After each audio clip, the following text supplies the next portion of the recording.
আপনি যে কার ব্যবহার করেন কিংবা যে বাড়িতে থাকেন তার ভ্যালু কত?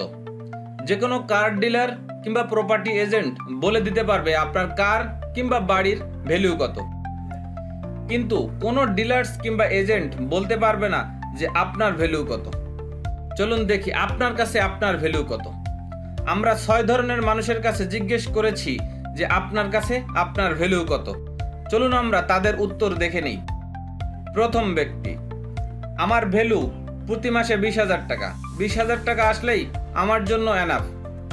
দ্বিতীয় ব্যক্তি, আমার বাবার 50 লাখ টাকার একটা ফ্ল্যাট আছে এবং আমি তার একমাত্র ওয়ারিশ, সুতরাং আমার ভ্যালু 50 লাখ টাকা। তৃতীয় ব্যক্তি, আমি বিয়ে করব 20 লাখ টাকার যৌতুক নিয়ে, সুতরাং আমার ভ্যালু 20 লাখ টাকা। চতুর্থ ব্যক্তি, আমি বেকার এবং আমার 2 পয়সার মূল্য নাই, আমার কাছে মনে হয় আমার সুইসাইড করা উচিত। পঞ্চম ব্যক্তি, আমাকে কেউ কিডন্যাপ করে নিয়ে আমার বাবার কাছে মুক্তিপণ দাবি করুক এবং আমার বাবা যত টাকা দিতে রাজি হবে তত আমার ভ্যালু। ষষ্ঠ ব্যক্তি, আমার ভ্যালু কোটি টাকার উপরে যদি আমি কাজ করি, আর যদি আমি কাজ না করি তাহলে আমার ভ্যালু 2 পয়সারও নাই। আপনি যদি মনোযোগ দিয়ে দেখেন তাহলে দেখবেন সফলতার সিক্রেট তাদের উত্তরের মধ্যেই রয়েছে। প্রথম ব্যক্তি, যে বলেছিল 20,000 টাকা হলেই তার হবে, আসলে সে নিজের জন্য একটা বাউন্ডারি তৈরি করে নিয়েছে। তার নিয়ত যদি এমন থাকে তাহলে জীবনে সে এর থেকে বেশি কিছু করতে পারবে না।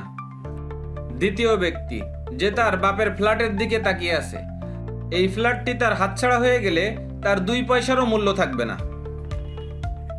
তৃতীয় ব্যক্তি, যিনি যৌতুকের ভরসায় বসে আছেন, আরেকজনের টাকার উপর ভরসা করে বসে থাকা এই ব্যক্তির যদি যৌতুক না মেলে তাহলে তারও 2 পয়সার মূল্য থাকবে না। চতুর্থ ব্যক্তি, যিনি আশা ছেড়ে দিয়ে বসে আছেন, তাকে সঠিক পথ দেখানো প্রয়োজন। সে হতাশ তবে অলস কিংবা ফাঁকিবাজ নয়।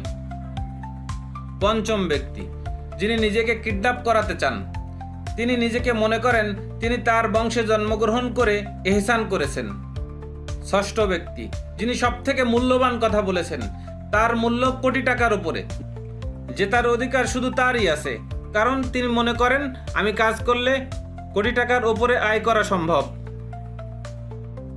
আমরা আমাদের এই শরীর থেকে যদি সঠিক লক্ষ্যে কাজ করতে পারি তাহলে কোটি টাকার উপরে আয় করা সম্ভব, কিন্তু যদি আমরা সঠিক লক্ষ্যে না কাজ করি তাহলে এই শরীর তো শুধু মাটি।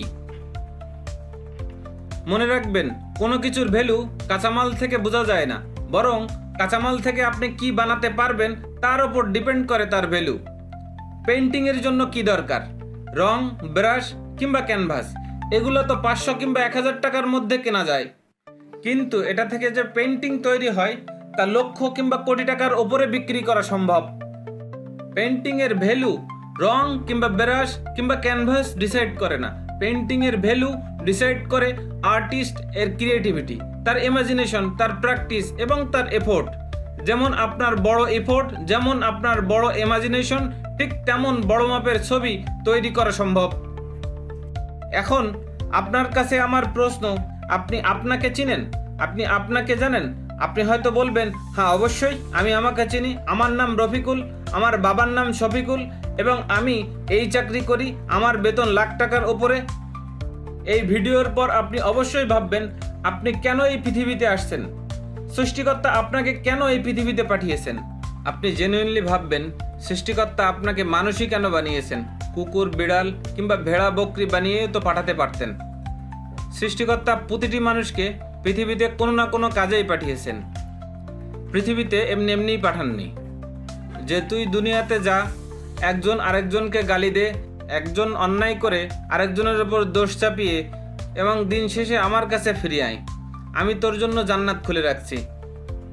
বাংলাদেশের জাতীয় কবি কাজী নজরুল ইসলাম, শেরে বাংলা একে ফজলুল হক, ডক্টর মোহাম্মদ শহীদুল্লাহ, এই লোকগুলা পৃথিবীতে আসার একটা উদ্দেশ্য ছিল এবং তারা কি উদ্দেশ্যে আসছিলেন সেটা তারা বুঝেছিলেন। আপনার এবং ওনাদের মধ্যে পার্থক্য হলো আপনি এখনো জানতে বাকি আছেন। মনে রাখবেন, যে নিজেকে পেয়ে যাবে সে স্রষ্টাকে পেয়ে যাবে। আপনারা নিয়মিত ইউটিউবে সার্চ দেন কিভাবে বিল গেটস হওয়া যায়, কিভাবে হেনরি ফোর্ড হওয়া যায়, কিভাবে ইলন মাস্ক হওয়া যায়। আপনারা শুধু তাদের রেজাল্ট দেখেন, কিন্তু তাদের এফোর্ট, আপনারা দেখতে চান না। হেনরি ফোর্ড শিশু বয়সে তার বন্ধুর থেকে $5 ধার করে একটি সাইকেল মেরামতের দোকান দিয়েছিলেন এবং সেখান থেকে 1903 সালে তার প্রথম গাড়ি মার্কেটিং করেন। একজন ব্যক্তি যিনি $5 থেকে শুরু করে মিলিয়ন ডলারের ব্যবসা শুরু করেছেন, এমন উদ্যোগ নেয়ার মতো কোনো যুবক কি এখন আছে? আসলে একজন নয়, হাজার হাজার মানুষ আছে এমন উদ্যোগ নেয়ার। শুধু এই চিন্তা বাদ দিতে হবে যে আমি কিছুই করতে পারবো না। এতটুকু বুঝে নাও যে তুমি একজন হিরে, তুমি ধুলায় পড়ে আছো। উঠো এবং এমন কিছু করো যাতে মানুষ তোমাকে মাথার তাজ বানিয়ে ফেলে। মানুষ আরেকজনের দিকে আঙুল তোলার আগে যতক্ষণ নিজেকে না চিনবে ততদিন তার কোনো মূল্য নেই। মানুষ চাইলে 7 আসমানের ওপরে উঠতে পারে, আবার চাইলে জাহান্নামের একবারে নিচে যেতে পারে। এই ভিডিওর শেষে আপনি অবশ্যই ভাববেন আপনার ভ্যালু কি, এবং আপনি যদি বুঝতে পারেন তাহলে আপনার জীবনকে সুন্দর করে নতুনভাবে সাজাবেন।